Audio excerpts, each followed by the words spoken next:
Life is a time pass, क्या फर्क पड़ता है, कोई दिक्कत नहीं पता नहीं, जो थारी राय सो मारी राय, nothing to do, nowhere to go, देखो सुनो मत बोलो, whenever, whatever you are, be 100% Karnataka, किसी को आओ मत कहो, किसी को जाओ मत कहो, ना कुछ पाना ना कुछ खोना, who asked you live at zero complete level, मौज में रहो, be happy.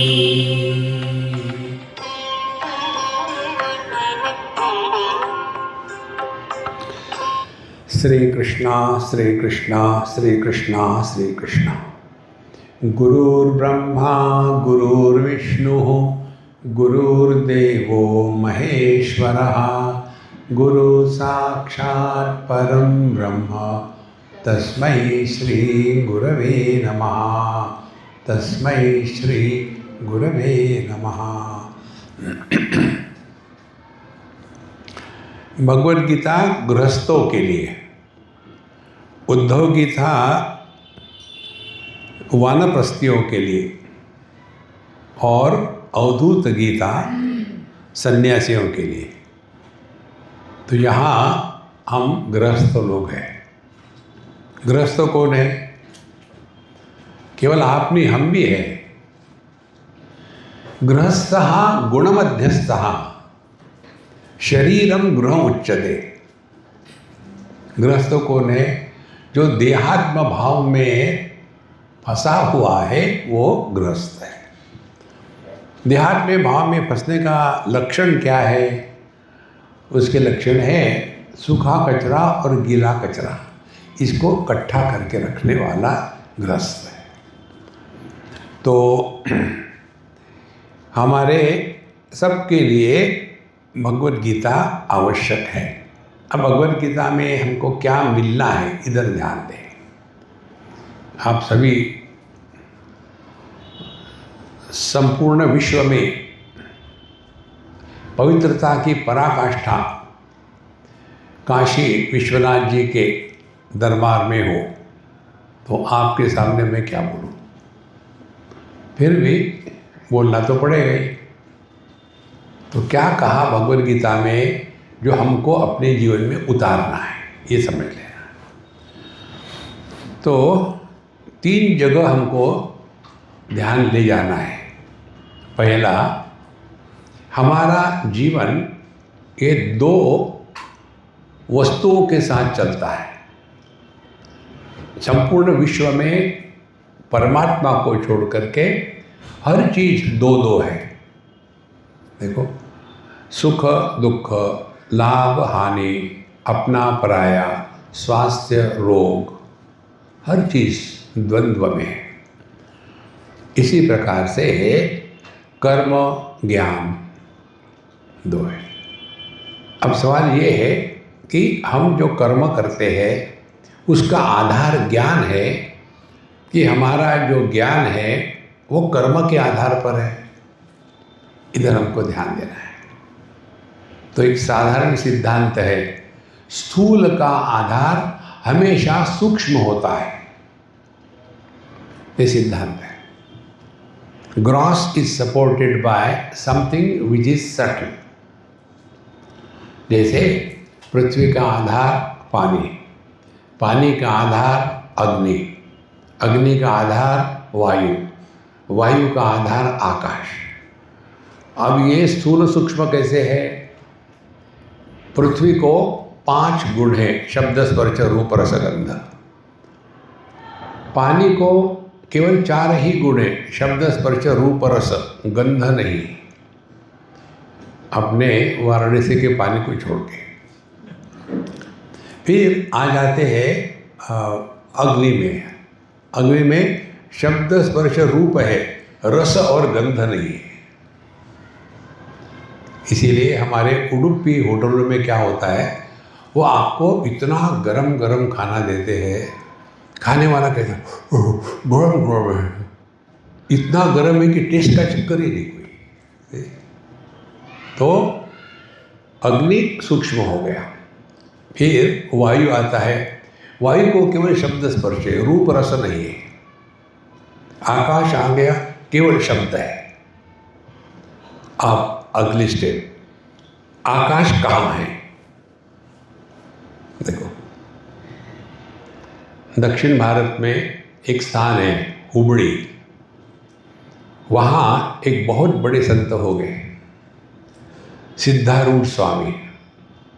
100 साल से ज़्यादा ही जिंदा रहे वो, और ये 200 साल के पहले की बात है।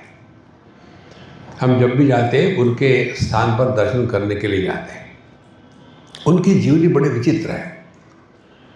जब वो 5 साल के थे तो अपनी माँ के साथ मंदिर में जाते थे और वहाँ के पंडित जी कथा सुनाते थे, वेदांत की कथा। तो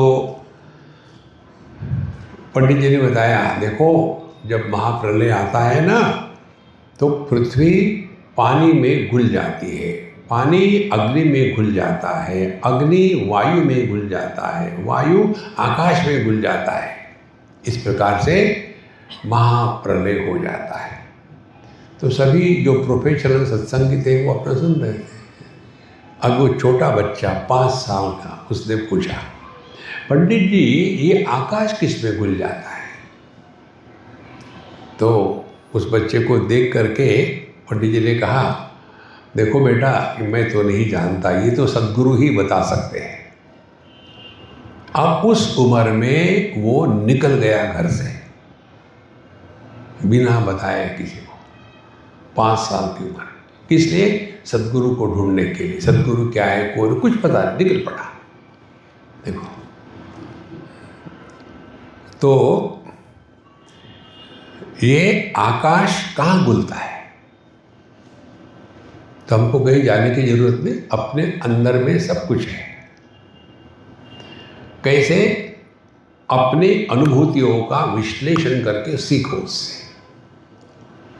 जब हम खर्राटे मारते सोते हैं तो 3 प्रश्न, हम कहाँ होते हैं, हम कब होते हैं और क्या होते हैं, कहाँ देश, कब काल, क्या होते हैं वस्तु या व्यक्ति, तीनों का अभाव है। जो देश काल वस्तु के अभाव में है वहाँ ये आकाश चला जाता है। देखो, तो ये जो ज्ञान है इसके आधार पर स्थूल जगत है। सिद्धांत क्या बताया था हमने? स्थूल का आधार सूक्ष्म होता है। सिद्धांत को मत भूलना, स्थूल का आधार सूक्ष्म होता है। अब ये तो भौतिक हो गया, अब आध्यात्मिक चिंतन करना है। रूप रंग स्थूल है, रूप रंग अनेक है, रूप रंग में परिवर्तन है। इनका आधार दृष्टि, दृष्टि को रूप नहीं, रंग नहीं, है ना। फिर ये 5 ज्ञानेंद्रिय, उनमें ये 5 गुण नहीं है। दृष्टि में रूप रंग नहीं है, श्रवणेंद्रिय में शब्द नहीं है।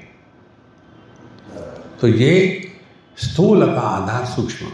अब ये इंद्रिय अपने अपने विषय में एक्सपर्ट है, लेकिन इनका आधार मन। मन में शब्द स्पर्श रूप रसगंध, इनका पूरा अभाव है। तो इंद्रियों का आधार क्या हो गया? मन। देखो, अब ये मन का आधार क्या है? मन का आधार है मैं जानता हूं, मैं नहीं जानता। देखो, जब तक कि मैं नहीं होगा तब तक कि ज्ञान नहीं होता। ज्ञान की प्रक्रिया में 3 बातें होती, कल आपको बताया था। वस्तु का होना, ये वस्तु को पता नहीं। जब तक के वस्तु को जानने वाला ज्ञाता नहीं होता तब तक के ज्ञान का जन्म नहीं होता। तो यह वस्तु है, इसको मैं जानता हूँ। यदि मैं नहीं तो इस वस्तु की सिद्धि हो ही नहीं सकती। कितनी सिंपल बात है। तो इस मन का आधार मैं, और एक स्टेप आगे। ये मैं हमेशा नहीं उपलब्ध होता, जागृत अवस्था में। सत्संग में नहीं कह रहा हूं मैं, हाँ, क्योंकि सत्संग में रहते कहाँ है हम।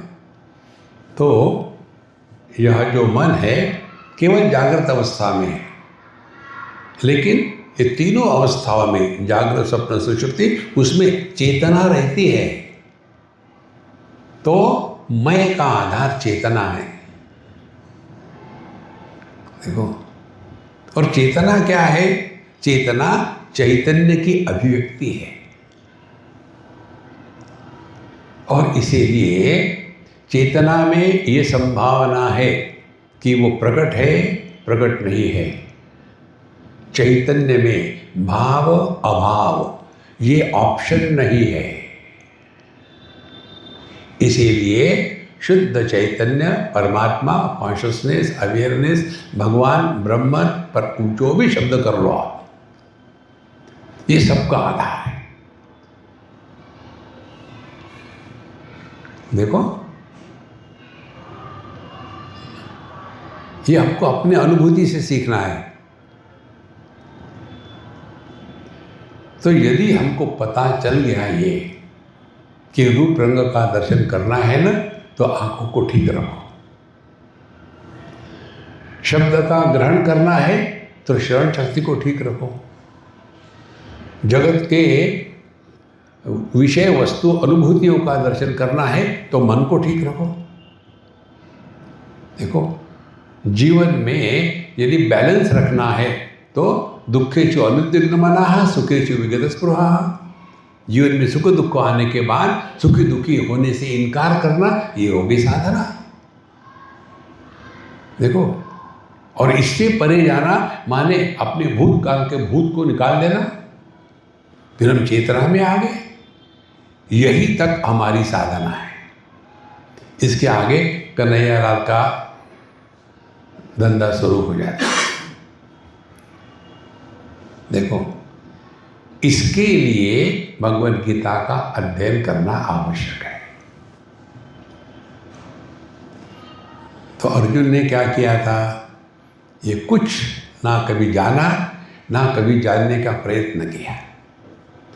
हमेशा वो अपनी सफलता असफलता इसी गर्मी में रहता था। देखो, और इतने सालों तक वो जंगल में रहे, वनवास में रहे, उस समय उसने कोई मेडिटेशन किया, प्रभु के प्राप्ति का प्रयत्न किया? हाँ, और इनका बदला निकालना है, युद्ध में उनको हराना है, मारना है। देखो, तो इतने सालों तक मन में घृणा, ईर्ष्या, द्वेष, इसका एकदम समुद्र हो गया था। और ऐसा अर्जुन जब युद्ध के लिए आता है तो उसकी समझ कलुषित हो जाती है, क्योंकि उस मन में गंदगी का पहाड़ बैठा हुआ था। पर इसीलिए जो भगवान को कह सकता है कि देख तो लूं किसके साथ मुझे युद्ध करना है, मुझे किसको मारना है।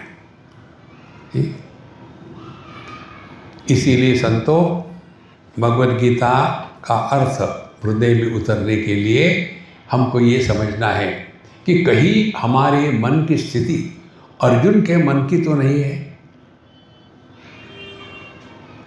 हमारा मन अर्जुन के मन के जैसा होगा तो हम केवल दुखी ही होंगे। जिस मन में द्वेष, घृणा, अहंकार, ईर्ष्या होती है उसका प्रभाव उसी पर पड़ता है, अन्य पर नहीं पड़ता। देखो, उदाहरण के लिए समझो मुझे मेरे मन में किसी के प्रति द्वेष है, उदाहरण के लिए मेरे मन में पूजा के प्रति द्वेष है, उसको तो बता नहीं बेचारे को। वो आएगी, स्वामी जी कैसे हो, अरे बाप रे आ गई, कहाँ से आ गए, मुझे तो कुछ जो कुछ हो रहा है मुझे हो रहा है, क्योंकि द्वेष कहाँ है, मेरे मन में है। उसको तो बेचारे को पता भी नहीं। देखो संतो, इसीलिए भगवन गीता किस लिए है, जगत में व्यवहार करते समय अपने मन का ध्यान रखो, माइंड योर माइंड। हम किस मन से जगत के साथ व्यवहार कर रहे हैं उधर हमको अपना ध्यान रखना है, जगत की तरफ नहीं। देखो लखनऊ की बात है, बहुत पुरानी। उस समय हम जवान थे और हमारा मित्र भी जवान, हम उसके यहाँ रहते थे। तो वो आलस्य की पराकाष्ठा, और हम हमेशा भूत के जैसे सुबह 4 बजे उठ के तैयार हो जाते हैं। तो जाड़े के दिन थे, ठंडक बहुत थी, और हम अपने तैयार होकर के चाय पानी पी रहे थे। 8-9 बज गए थे। फिर उसका नाई आया इसका शेव करने के लिए। तो हमने कहा, हे महात्मा उठ, नाई आ गया, हे इधर आ जा अंदर। तो गया बाथरूम, उसके बेडरूम में। उसने रजाई से केवल गर्दन बाहर निकाली, हाँ आप कर ले जो करना है। वो फटाफट कर रहा है। मुझे बड़ा अच्छा सिनेमा दिख रहा था। उन दिनों में फ़ोन नहीं थे, तो मैं वीडियो निकालता तो कर रहा था। और फिर उसने लगाया और फिर अपने उस तरह को कर रहा था। हर 2 सेकंड के बाद पत्थर पर गिरेगा, फिर वहाँ एक चमड़ी का बेल्ट था उस पर भी कर रहा था। हमने कहा ये तो शेविंग करने के लिए है कि यहाँ उसको साफ करने के लिए? बाबा जी आपने कभी शेविंग किया है? नहीं। मालूम है क्या? शेविंग करने के पहले उस तरह की धार बेस्ट होनी आवश्यक है। इस दुनिया के साथ व्यवहार करने के पहले अपने मन की स्थिति सुंदर होना आवश्यक है। मुझे बता, इससे बड़ा गुरु कौन मिलेगा आपको? कितनी सिंपल बात है।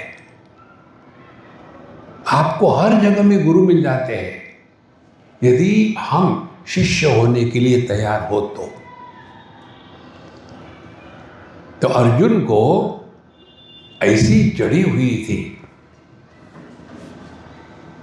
इतने सालों तक भगवान के साथ रहा, लेकिन हे कृष्ण, हे यादव, हे सखेती, कभी भी भगवान के प्रति भगवत बुद्धि नहीं।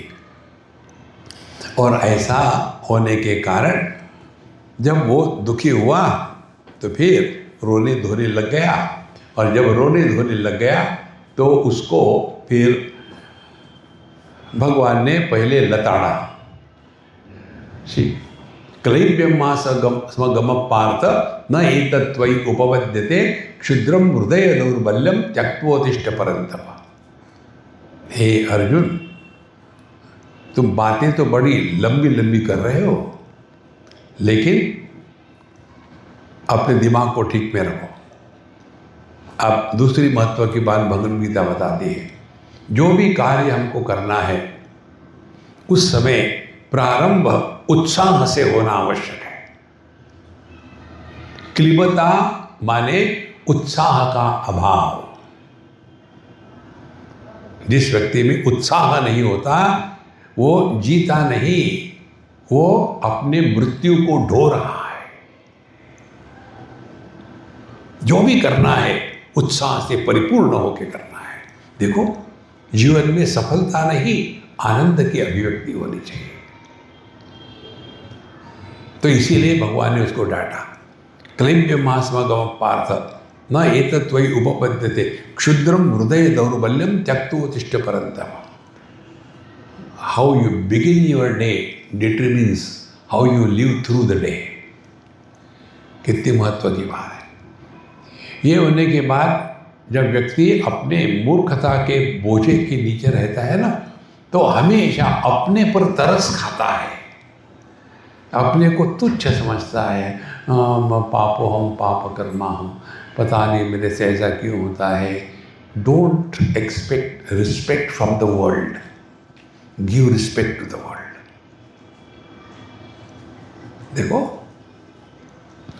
We constantly want recognition. बाबूजी सामने बैठो, वही बाबूजी, काका जी सामने आके बैठो। आप सो नहीं पाओगे, इधर बैठो।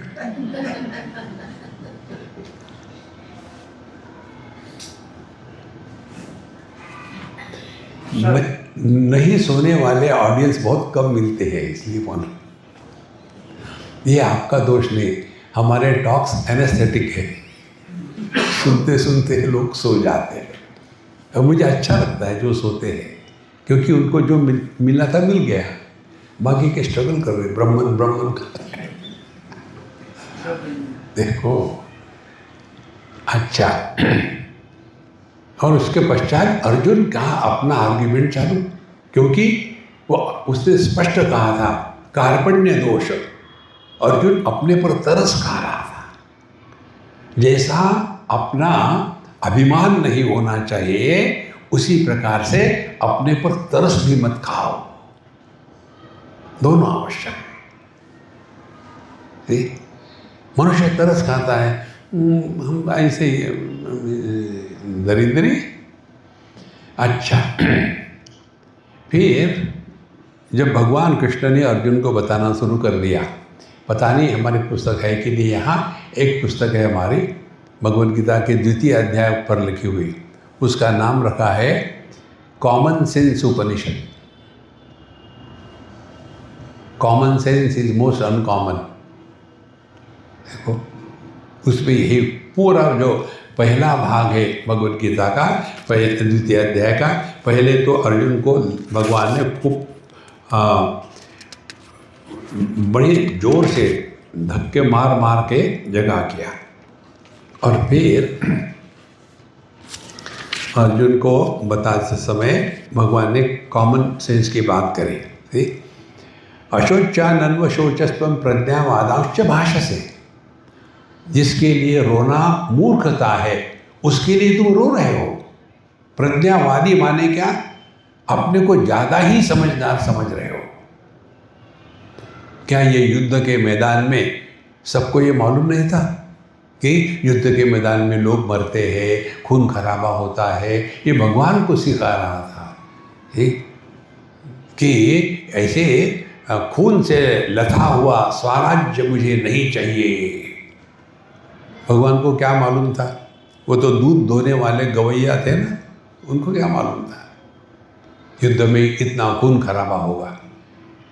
देखो महाराज, मनुष्य जब गलत प्रकार से चिंतन शुरू करता है तो उसको ये समझ में नहीं आता हम किसके सामने क्या बोल रहे हैं। तो भगवान कहते तुम बातें तो बड़ी समझदारी की कर रहे हो, लेकिन समझदार कौन होते हैं? गतासु न गतासुश्च नानु शोचन्ति पंडिता। अब ये हमको समझना है। हम यदि भगवद गीता का अध्ययन कर रहे हैं, सबसे महत्व की बात, न अनुशोचन्ति पंडिता, तरस मत खाना दुनिया पर और अपने पर। क्यों तरस खाते हैं? गतासु न गतासुश्च। गत असु, असु माने प्राण। अज्ञानी लोग कौन होते हैं? जो कोई मरता है तो दुख होता है, और कोई मरता नहीं तो भी दुख होता है। ये तो मरते भी नहीं, लोग फटाफट मर रहे, पता नहीं क्या हो गया इनको। देखो, मनुष्य को दुखी होने के लिए किसी की मृत्यु की अपेक्षा नहीं, कोई मरता नहीं तभी भी दुखी होती है। लेकिन ज्ञानी पुरुष कौन है? कोई मरता हो या मरता नहीं हो, वो उसके द्वारा प्रभावित नहीं होते। और तुम मुझे सिखा रहे हो इस युद्ध में खून खराबा होगा। तुमको ये जो समझता लगता है कि ये सब लोग पहले इतने मर जाएंगे, कभी ऐसा था क्या कि किसी ने अपने अभाव का अनुभव किया? हम ये श्लोक का भिन्न प्रकार से अर्थ बता रहे हैं आपको, ध्यान से सुनना। हमारे अनुभूति के क्षेत्र में क्या होता है, हम कॉमन सेंस सीख रहे हैं। क्या होता है, केवल दो बातें होती हैं, भाव अभाव। यह फोन है, यह खाना खाने की प्लेट नहीं है, हर एक को लेकर के है नहीं है ये ऑप्शन संभव है। देखो, गतासु न मर गए, अगतासु न मरते नहीं। जगत में हर चीज के दो रूप है, होना नहीं होना। अब देखो, कभी हमने अपनी अनुभूति का विश्लेषण यदि किया तो हमको ना तो अपने जन्म का अनुभव है, ना तो अपने बढ़ने का अनुभव है, ना तो अपने मृत्यु का अनुभव है, और सबसे महत्व की बात, हमको अपने अभाव का अनुभव नहीं है। इसको पकड़ के बैठो।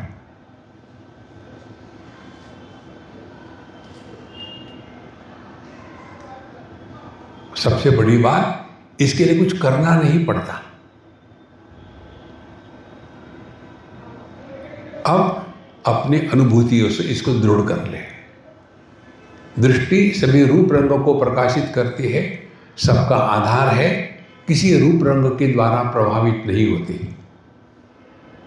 और इसके लिए करना क्या है, ये तो हमारा स्वरूप है ना। क्या आंखें बंद करने की आवश्यकता है?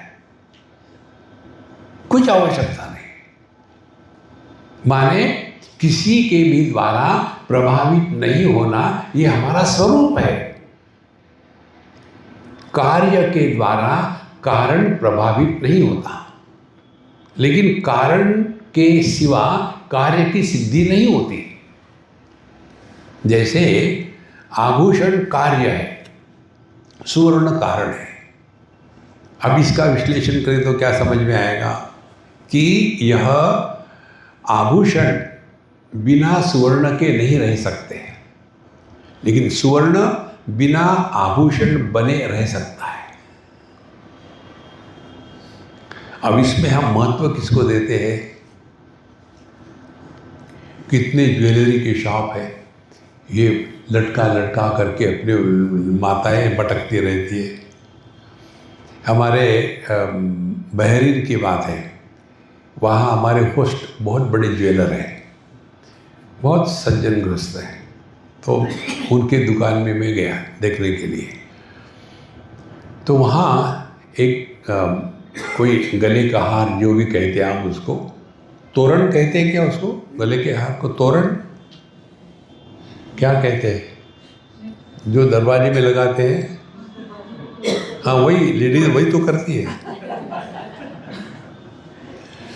तो इतना सारा था, हमने कहा बाप रे, इतना सारा, इसका वजन कितना होगा? स्वामी जी 1 किलो से थोड़ा आगे पीछे, 1 किलो का, ये किसी भैंस को देना है क्या लटकाने के लिए? अरे नहीं Swami ji, this is the designer's piece, पूरे वर्ल्ड में एकमात्र है ये, कोई खरीदता है इसको? बोली इसकी ऑफर आ रही है हमको। देखो, उसमें असलियत क्या है? सुवर्ण। उसको गला दो तो कौन नष्ट हुआ? केवल नाम रूप। और इसीलिए हम यदि इसको ध्यान दें कि जगत का दर्शन हो ना हो, रूप रंग रहे ना रहे, दृष्टि को फर्क नहीं। हमारे इंद्रिय काम कर रहे नहीं कर रहे, मन को फर्क नहीं। मन को विषय नहीं है तो मुझको कोई फर्क नहीं, और मैं व्यक्त हूँ ना हूँ, मैं जो का त्यों।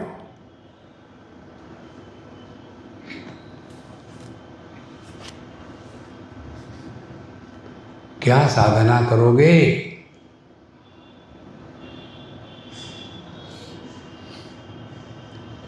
ये जो स्थिति है आपकी इस समय, 24 घंटे बनी रहती है,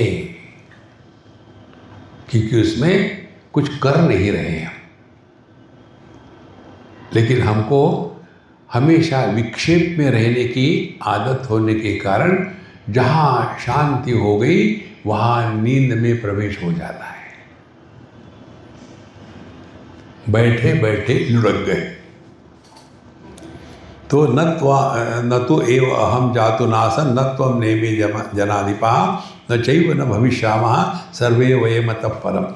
ऐसा कभी भी समय नहीं था कि मैं नहीं था, ये नहीं थे, तू नहीं थे, और ऐसा कभी समय नहीं होगा कि हम नहीं रहेंगे।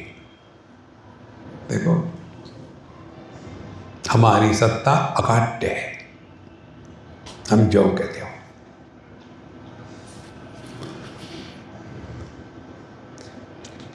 और इसी तत्व को पकड़ना है। देहिनोस्मिन् यथा देहे कौमारम यौवनम जरा तथा देहांतर प्राप्ति ही धीरस्तत्र न मुह्यति। कितने देह आके चले गए, एक शरीर बचपन का आया चला गया, जवानी का आया चला गया, मिडिल एज आया चला गया, बुढ़ापे का चला जाएगा, क्या फर्क पड़ा? हम जो के त्यों हैं।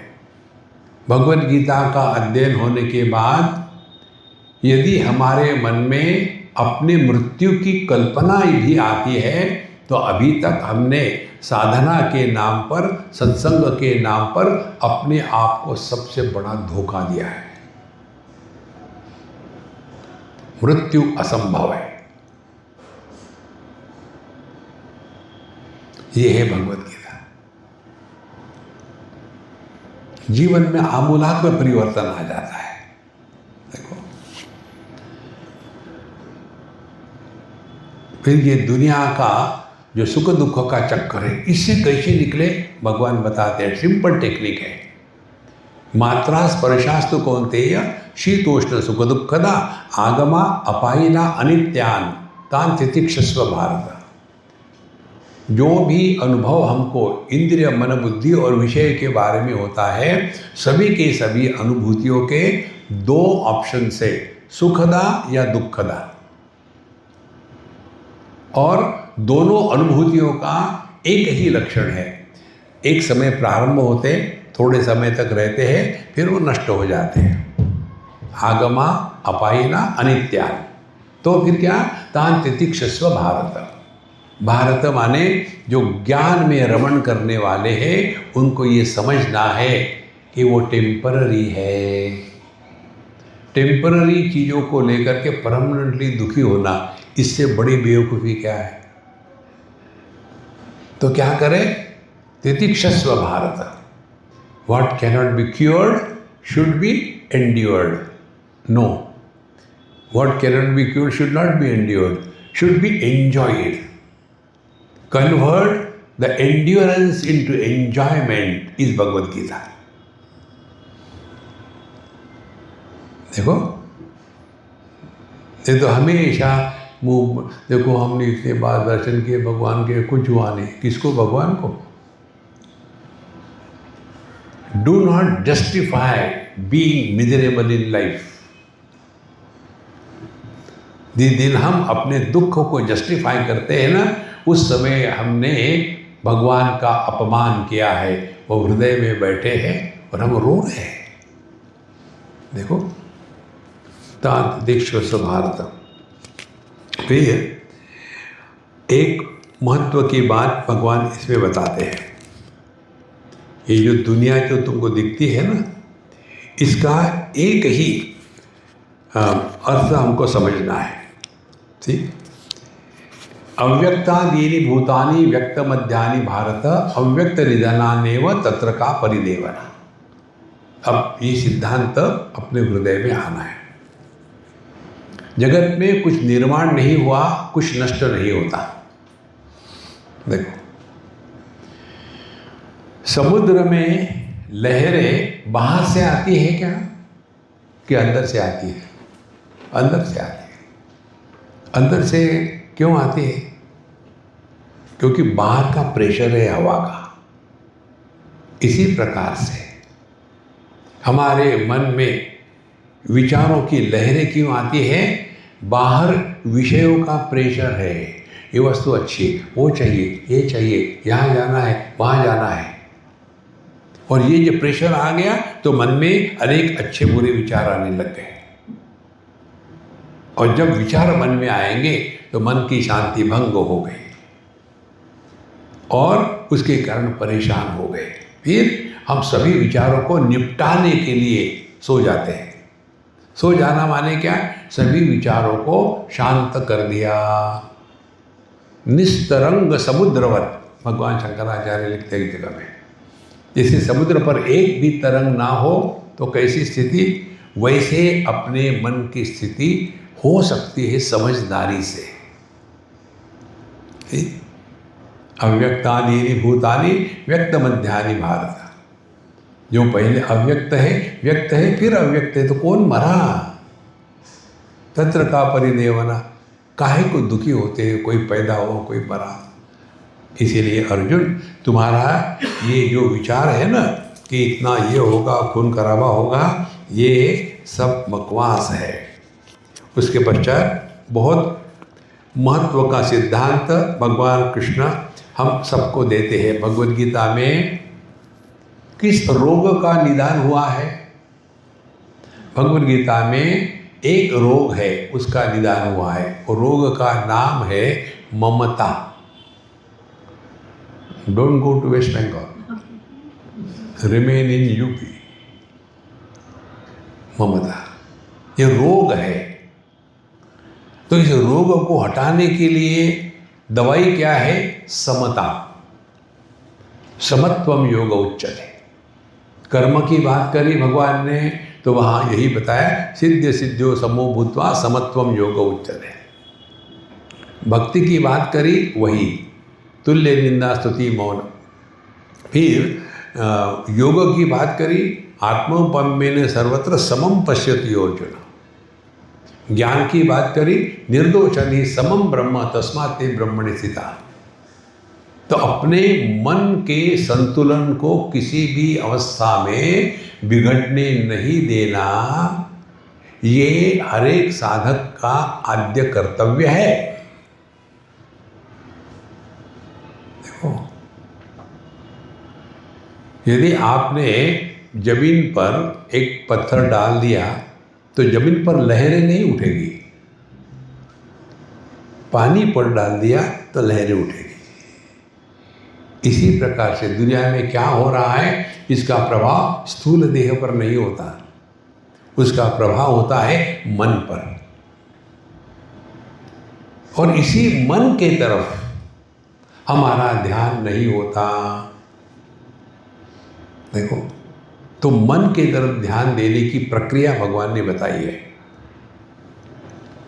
कहते हैं, सुख दुखे समय कृत्वा लाभालाभो जया जयो ततो युद्धाय युज्यस्व नैवं पापम अवाप्स्यसि।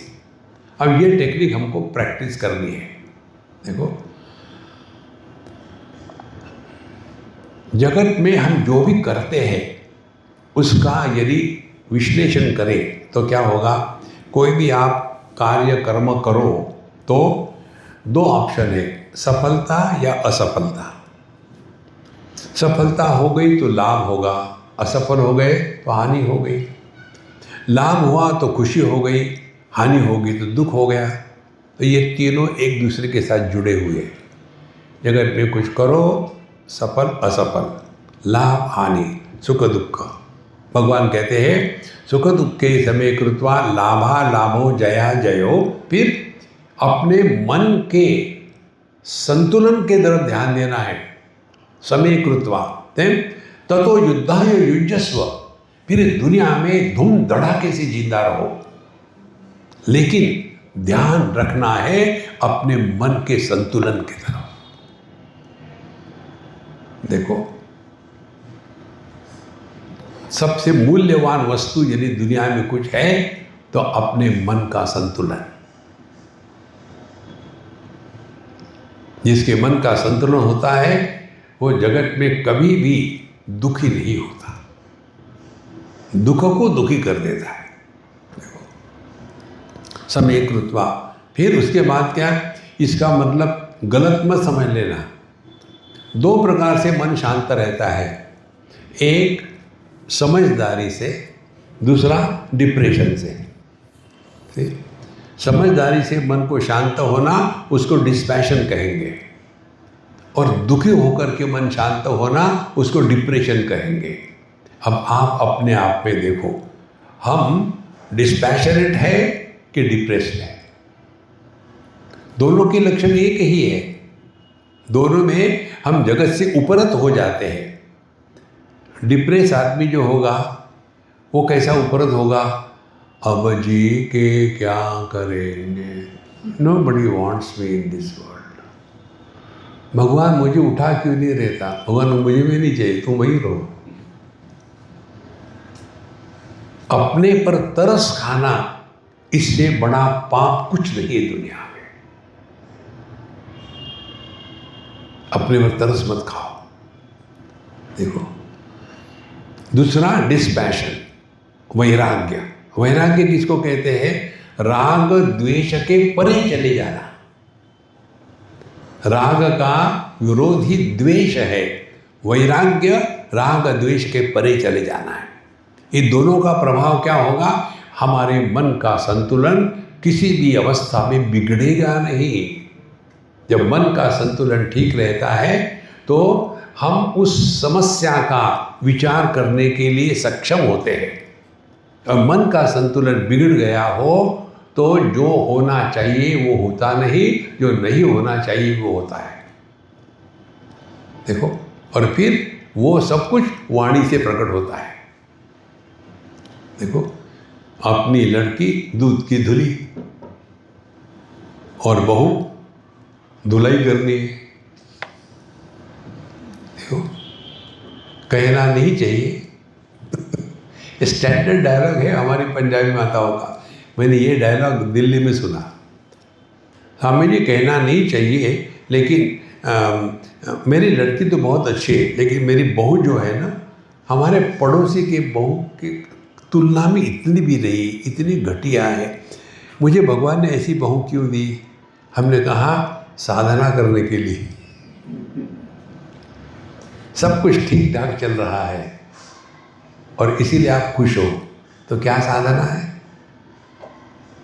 देखो, ध्यान से सुनना। अपने जीवन का हर एक अनुभव आध्यात्मिक परीक्षा होना चाहिए।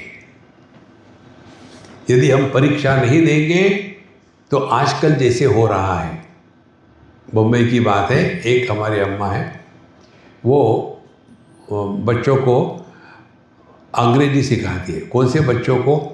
जिन बच्चों के माँ बाप पढ़े लिखे नहीं हैं और बच्चे स्कूल में भी मुश्किल से जाते हैं, लेकिन उनको गवर्नमेंट की तरफ से खाना फ्री, कपड़े फ्री, उसके बाद सब कुछ फ्री है। और 8वीं कक्षा तक बिना परीक्षा दिए उनका प्रमोशन होता है। बच्चों को क्या परीक्षा देना है? तो एक बच्चे की माँ रो रही थी कि देखो, मेरा बच्चा 8वीं क्लास में है, उसको 1 का स्पेलिंग नहीं आता, ONE, 2 का स्पेलिंग नहीं आता, TWO। क्यों? परीक्षा नहीं देनी बच्चों को, तो कोई सीखेगा क्या? जीवन में परीक्षा अत्यंत आवश्यक है। सब कुछ ठीक चल रहा है, इसीलिए हम खुश हैं, तो वो कौन सी आध्यात्मिक साधना है? देखो महाराज, और इसीलिए हमारे जीवन में समस्या आती है कि हमारे जीवन की हर एक समस्या हमारी आध्यात्मिक परीक्षा होती है। और उस आध्यात्मिक परीक्षा में हमको हमेशा A+ लाना है, कम नहीं। तब जा करके हम आध्यात्मिक जीवन जी रहे, नहीं तो सब कुछ ठीक है इसीलिए हम खुश हैं, तो हमारा कंट्रीब्यूशन क्या है? देखो महाराज, एक ओल्ड कपल, मुझे ये ओल्ड कपल के साथ टाइम पास करने में बड़ा मज़ा आता है। इसमें क्या मज़ा आता है? बुढ़ाओं के साथ दोनों के डायलॉग सुनने जैसे होते हैं। हम शिमला में थे, बहुत पुरानी बात है, हमारे मित्र हमको ले गए थे। बोले, स्वामी जी मुझे तो कुछ काम से जाना पड़ेगा, मैं 2-4 घंटे में आ जाऊँगा, मेरे सास ससुर है, आपसे बात करेंगे वहाँ। मैंने बोला, बाप रे, मारे गए, लेकिन वहाँ रहना तो था ही। तो बोले ठीक है। हमने कहा, बाबू जी आइए, बैठिए। फिर शुरू कर दिए। स्वामी जी आप यहाँ कितने बार आए? मैंने पहली बार आया मैं। अब अपना मंत्र देखो, वो आस्क यू। उन्होंने कहा नहीं, हम अपने पहले हनीमून के लिए यही आए थे। मैंने पूछा तो नहीं था, ये बोलना तो है ही ना। हम आए थे, हम आए थे 1922 में। तो पति ने कहा तो पत्नी ने अपोजिट नहीं किया, तो क्या पत्नी है वो? 1922 में किसी और के साथ आए होंगे। हमारी शादी 1932 में हुई थी, नहीं 22 में हुई थी, नहीं 32 में हुई थी। अब उनकी 32 ही चल रही थी, मुझे मजा आ रहा था। देखो अरे क्या फर्क पड़ता है, अनावश्यक चीज़ों को हम कितना महत्व देते हैं और उसी में फंस जाते हैं। इसीलिए जगत में रहना, कैसे रहना है, ये सिद्धांत है भगवद गीता का। सुख दुखे समे कृत्वा लाभा लाभो जया जयो ततो युद्धाय युज्यस्व नैवं पापम अवाप्स्यसि। तो युद्धाय युज्यस्व मानेगा live on war footings. Sydney में मुझे ये जो एनिमेशन की ऑर्गेनाइजेशन है ना, क्या उसका नाम है? कुछ तो भी है नाम। हाँ, थियोसॉफिकल सोसाइटी। तो मैंने इसलिए पूछा कि देख लूँ जग रहे कि सो रहे। जग रहे, खुश हो गया मैं। तो उनका मुझे फ़ोन आया है, स्वामी जी आप हमारे सत्संग के लिए आ रहे, तो कुछ टॉपिक बताइए, किस पर बोलेंगे? मैंने बताओ। आप बोले नहीं आप बताइए। तो मैंने ये टॉपिक दिया था, let us live on war footings. और मैंने रख दिया फ़ोन। जब मैं वहाँ गया लेक्चर देने के लिए, बुढ़ाऊ थी वो अम्मा वहाँ की, बोले Swami ji already the world is full of war, why you are talking about war? हमने कहा मेरी माँ, अंग्रेजी तेरी मातृभाषा है, और मैंने जो क्या कहा let us live on war footing, इसका मतलब ये है क्या हम युद्ध करेंगे? फिर क्या है? हमने कहा मेरा प्रारब्ध है। लिविंग ऑन वॉर फुटिंग का तात्पर्य है युद्ध के मैदान में आप हो और सामने से दुश्मन आ गया तो हम कहेंगे क्या, एक्सक्यूज मी टी ब्रेक, बाप रे। No, you have to be ready 100% 24/7। ये है आध्यात्मिक जीवन।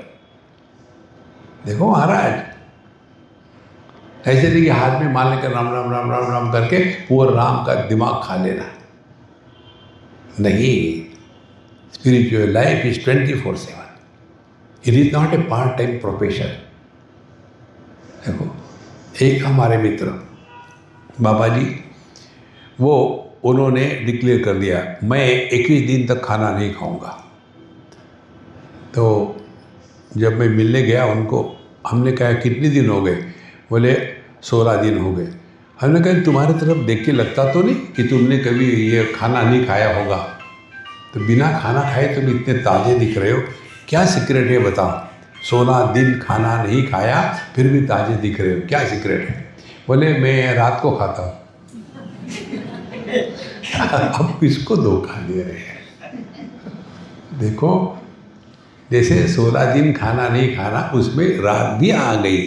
इसी प्रकार से आध्यात्मिक जीवन 24/7 होता है। और हमारे लिए half an hour meditation, rest of the day frustration. इसीलिए ध्यान करो या ध्यान दो, ध्यान दो, करो नहीं। ये क्रिया नहीं है। इसी को बताने के लिए भगवान ने ये बताया, हमारे कर्मों का आधार ज्ञान है कि ज्ञान का आधार कर्म है। इधर ध्यान। तो जब हमने ये स्पष्ट समझ लिया है कि हमारे जीवन का जो आधार है वह ज्ञान है कि कर्म है, ये होने के पश्चात फिर भगवान अर्जुन को बताते हैं अब इस ज्ञान के आधार पर तुम जीवन जियो। कैसे जियो? तो भगवान का जो सबसे प्रसिद्ध श्लोक है, जो सबसे गलत समझा गया है, कर्मण्येवाधिकारस्ते, क्या है आगे? हाँ, और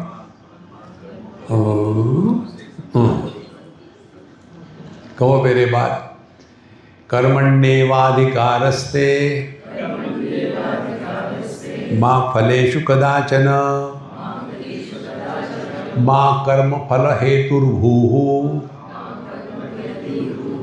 मा ते संगः अस्तु अकर्मणि। ये कर्मयोग की चतुस्सूत्री कहते हैं इसको। ये 4 सूत्र है कर्मयोग के। अब इसका जो पहले गलत अर्थ हमको बताया जाता है वो बताएंगे, फिर इसका हम दूसरे प्रकार से बताएंगे। तो पहली बात, कर्मण्येवाधिकारस्ते, आपको अपने कर्म करने का अधिकार है, कर्म करते रहो। फिर मा फलेषु कदाचन, कर्म फल की अपेक्षा मत रखो। कभी संभव है ये? कोई भी आदमी दुखी होने के लिए कुछ करेगा क्या? मुझे बताओ, आप इसमें मेजॉरिटी मैरिड है और 1-2 सुखी हो गए। मालूम है ना, 2 प्रकार के लोग होते हैं, those who are married and those who are happy. तो आपने जो शादियां करी है, मुझे बताओ, दुखी होने के लिए करी है कि सुखी होने के लिए? कोई भी व्यक्ति शादी दुखी होने के लिए नहीं करता, होता है वो दूसरी कहानी है। कितनी सिंपल बात है। तो हम यदि कर्म करेंगे उसका कुछ ना कुछ तो प्रभाव होगा ही ना। अब दूसरी महत्व की बात, शादी करने के बाद हम सुखी हो गए। हमने क्या किया है? अपने जीवन के सुख को भविष्य में ढकेल दिया है। जो अपने जीवन की खुशी को भविष्य में ढकेलता है, उसने वर्तमान में दुखी होने को साइन कर दिया है। शादी के बाद सुखी हो गई, शादी हो गई।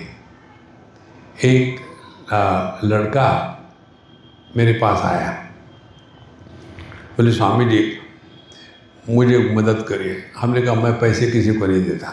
बोले नहीं, पैसे के लिए, मुझे आशीर्वाद चाहिए। ना ठीक है, ले लो, जितना है, फ्री डाउनलोड है। बोले नहीं नहीं, ऐसी बात नहीं, आप मेरा हाथ देखो।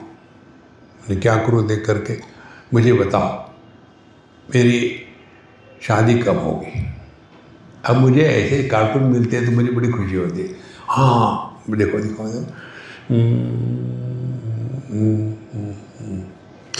ओ गॉड, क्या हो गया स्वामी जी?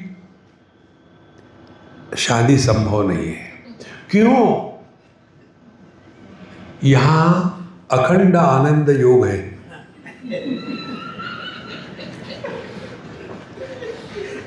अब मैं क्या करूं?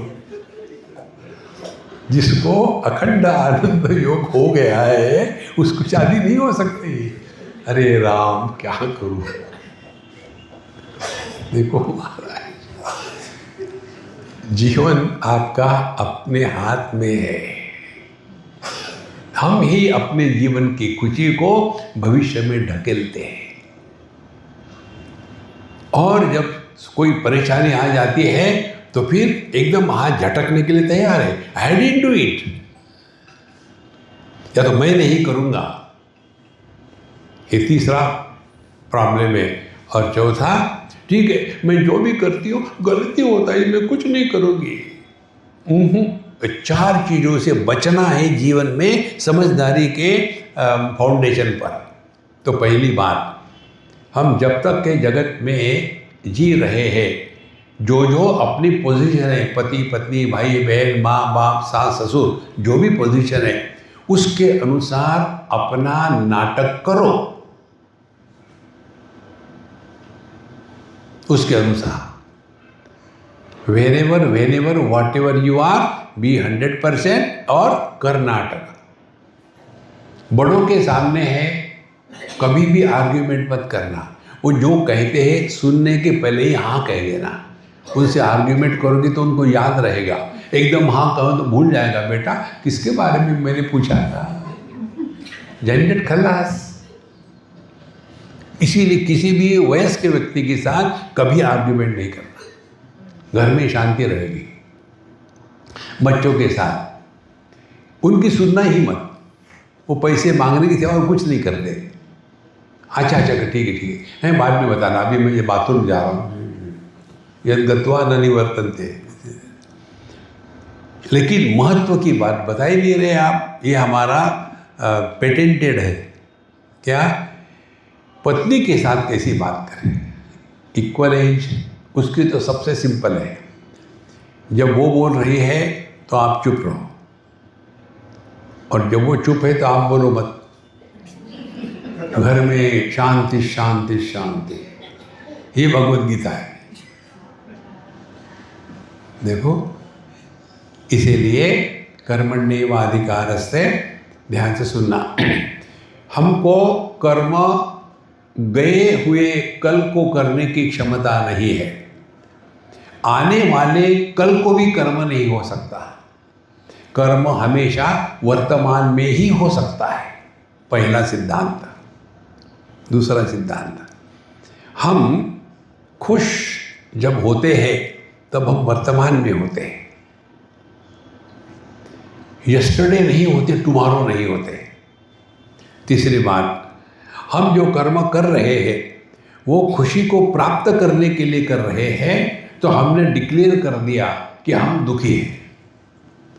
और यदि हमको जो भी करना है खुश होकर के करेंगे तो आपने कर्मयोग सीख लिया है।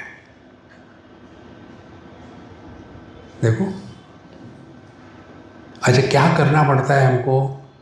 3 चैनल है, देह, वाणी और मन। देह से जो भी कुछ करना है खुश होकर के करो तो आप थकोगे नहीं। उसका बोझा लेकर के करोगे तो थकोगे। खुश होकर के करो, माने अपने हृदय के आनंद को प्रकट करने के लिए आप जो भी करेंगे आपको कभी थकावट नहीं आएगी। वाणी से जो भी कुछ बोलना है प्रेम से खुश होकर के बोलो, तो आपके मुख से अपशब्द निकलेगा नहीं। और विचार जो भी करना है, यदि हम प्रसन्न होकर के विचार करेंगे तो हमारे मन में किसी के प्रति घृणा का भाव निर्माण नहीं होगा। देखो, 3 बातें पे जीवन यही है। कोई आदमी ऐसा कह सकता है क्या अपने गर्लफ्रेंड को, आजकल वो आ रही है ना, क्या कहते हैं उसको, वैलेंटाइन, हाँ वैलेंटाइन, तो फौजी को पता है किसको कहते हैं लाइफ, नहीं तो ऐसे पड़े कि why I respect him and love him that he has not grown old, he is still young, that is life. नहीं तो अब जी के क्या, मरो न यार, फिर जी के क्या करेंगे। देखो, तो कोई व्यक्ति ऐसा कह सकता है क्या अपने गर्लफ्रेंड को, honey darling today I am so happy, I just want to cut you into small pieces, make him. हो ही नहीं सकता। खुश व्यक्ति बुरे शब्दों का प्रयोग नहीं करेगा। देखो, इसीलिए कर्म योग क्या हो गया, जो जो आपको करना है शरीर से, वाणी से, मन से, उसमें आनंद प्रकट हो, नहीं तो मत करो। You are not oblige. देखो, और नॉर्मली क्या होता है, हाँ मैं जो भी करती हूँ हमेशा गलत होता है, मैं कुछ नहीं करूँगी। हाँ, ये गलत बात है। माँ कर्म फल हेतुर्भुः का तात्पर्य है मैंने किया, इस मैं को हटाओ। कर्म फल का कारण ये मैं है। ये भगवत गीता में भगवान कृष्ण हमको बता रहे हैं। समझो, अर्जुन का ये होता कि मैं इन सबको कैसे मारूं। अरे यार, तुम्हारे सामने खड़े क्या मुझे मारो करके, वो तुमको मार देंगे ना। ये मैं जिसमें ज़्यादा होता है वही व्यक्ति दुखी होता है, कंफ्यूज होता है। इसीलिए भगवान कहते हैं माँ कर्मफल हेतुर्भुः। इसके लिए एक उदाहरण देते हैं आपको, कर्मफल का क्या अर्थ है, हेतु का क्या अर्थ है। हमारे धंधे में एक हमारी समस्या होती है, वो है खाना खाने की। एक जगह में कहीं थे हम, 5-6 माताएं खाना ले आई।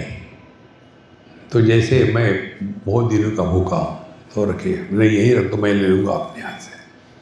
अब मैंने ले लिया, और जब खाना खाने वो सब के सब खड़ी थी विवेकानंद की पोज में। तो जब मैं खाना खा रहा था तो कौर के तरफ मेरा ध्यान नहीं था, ध्यान उनके चेहरे की तरफ था। तो जैसे खाना मुंह के पास आ रहा था, उनका मुंह ऐसा ऐसा हो रहा था तादाद में। तो जिसका क्रोकोडाइल के जैसा था उसको मैंने बुलाया, मामा इधर आओ, आगे टुक टुक टुक टुक, और सबको छोड़ के मुझे बुलाया। अच्छा आगे हमने कहा माँ, मैं खाने के पहले भगवान कृष्ण को भोग चढ़ाता हूँ, आज मेरे लिए आप भगवान कृष्ण हो। खाना खा लिया बेचारे ने, सब कुछ हो गया।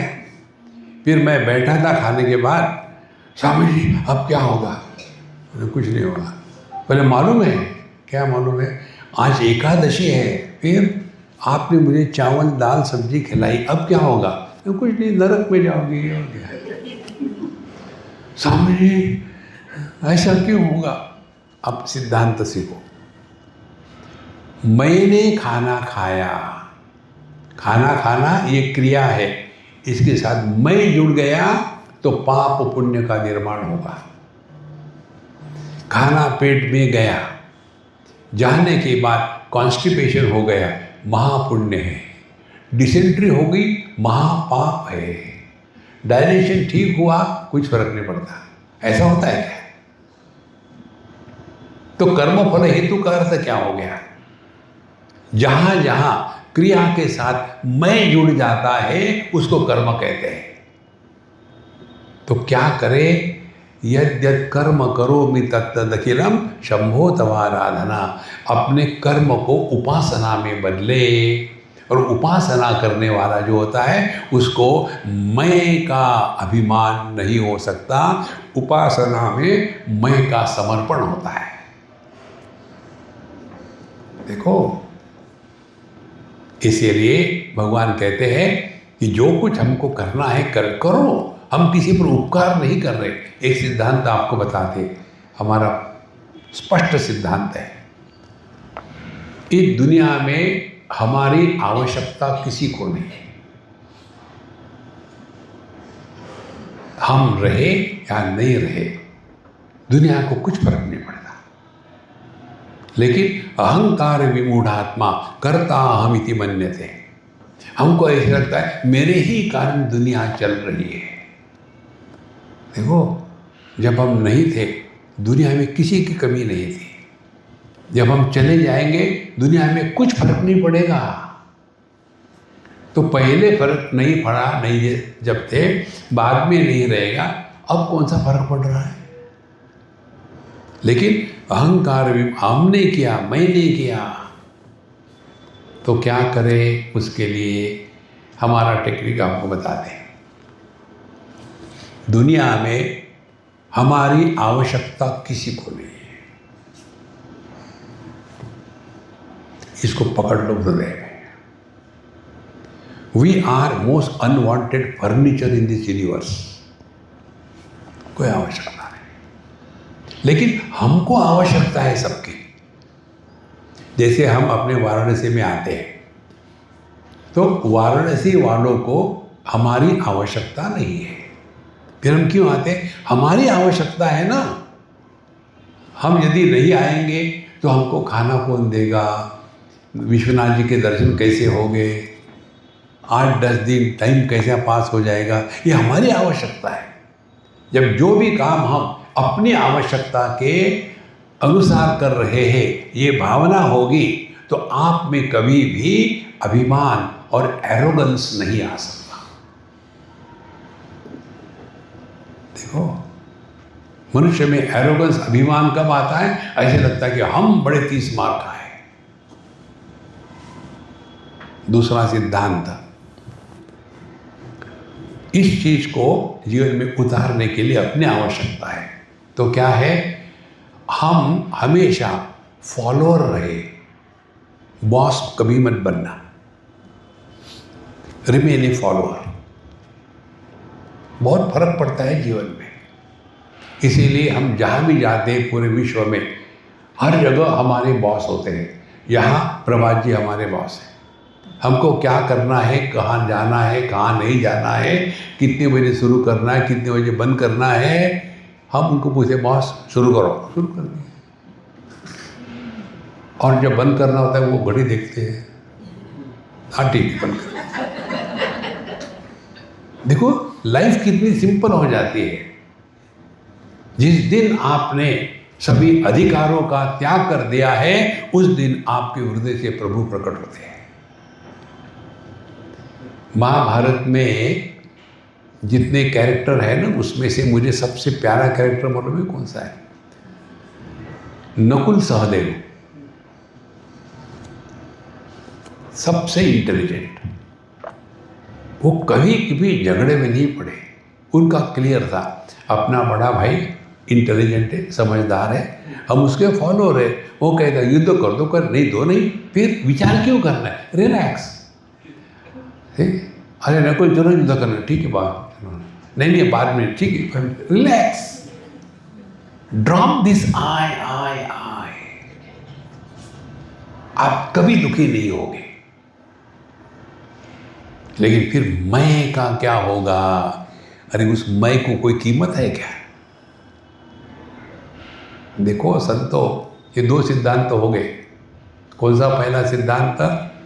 कि ये दुनिया को हमारी आवश्यकता नहीं है, हमको दुनिया की आवश्यकता है। जिसकी आवश्यकता होती है उसमें नम्रता होती है, एरोगेंस नहीं होता। आप देखेंगे जो भिखारी भीख मांगते हैं, ऐसे मांगते हैं, हे जल्दी जल्दी दे, दूसरा आ रहा है, नहीं मामा जी प्लीज देना मुझे, आवश्यकता उसकी है ना। अब इसको आप अपने जीवन में लगा लो।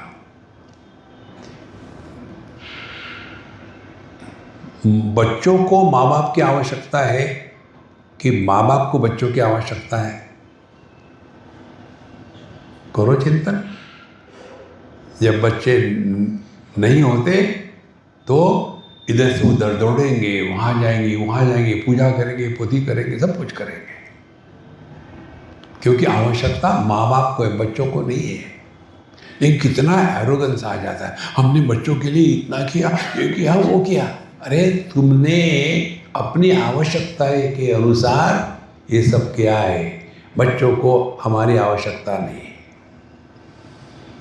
जिनको माँ बाप नहीं होते किसी भी कारण से, तो क्या वो बच्चे बड़े नहीं होते?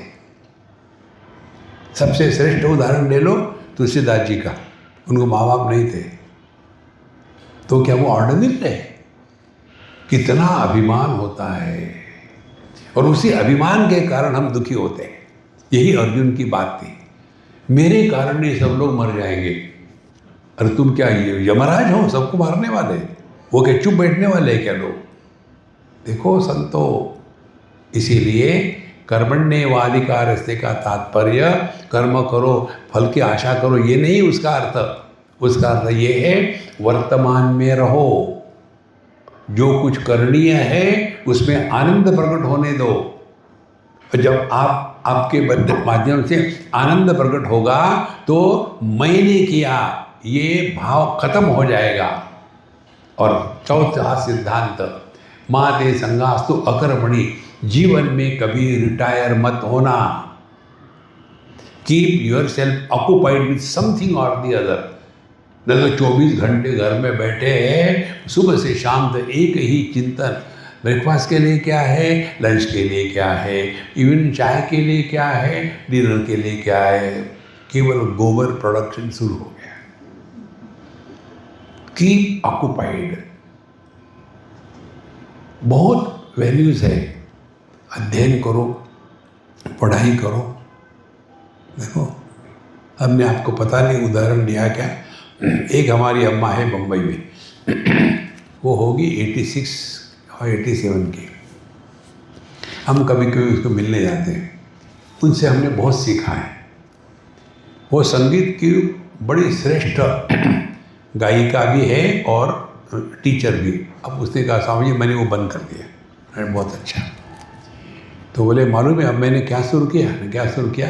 अब मैंने पेंटिंग शुरू किया है 86 प्लस, और उसमें मेरा इतना बढ़िया टाइम चला जाता है, मज़ा भी आता है। तो फिर उसने अपनी कॉपी दिखाई, देखो यही क्या, बहुत बढ़िया। अब उसमें जो चाइल्ड है ना, स्टिल अलाइव। संतो, we all have a child in us. अपने इस बालक को मरने मत दो। बालक कौन होता है? जो सीखता है और सीखने के बाद अप्लाई करता है। जैसे आपने देखा होगा ना, बच्चे पहली बार जब सीखते हैं ना ABCD, फिर मम्मी के साथ जाते हैं बाहर में, रोक मम्मी रुको रुको, क्या मैं इंग्लिश पढ़ता हूँ, फिर TATA टाटा, देखो पढ़ लिया नहीं अंग्रेजी, कितनी खुशी होती है उसको। ये हमारा अनुभव कलकत्ते का। हम बंगाली पढ़ रहे थे तो पढ़ लिया, तो लिखना भी पढ़ना भी शुरू कर दिया था। तो जैसे बच्चों के जैसे हम पढ़ रहे थे, एक घड़ी की दुकान थी वहाँ पढ़ रहे थे कि घड़ी का दुकान, और हमको इतनी खुशी हो गई हमने ठीक से डिसिफर कर दिया था। पीछे एक बंगाली बंधु थे, बोले ऐसा नहीं होता। बताओ कैसा होता है? घोड़ी के 2 कान, घड़ी की हो गई घोड़ी। मैंने यार यहाँ तो एक भी घोड़ी दिख नहीं रही। देखो जीवन में आनंद को प्रकट होने दो।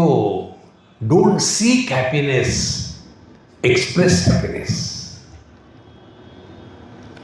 देखो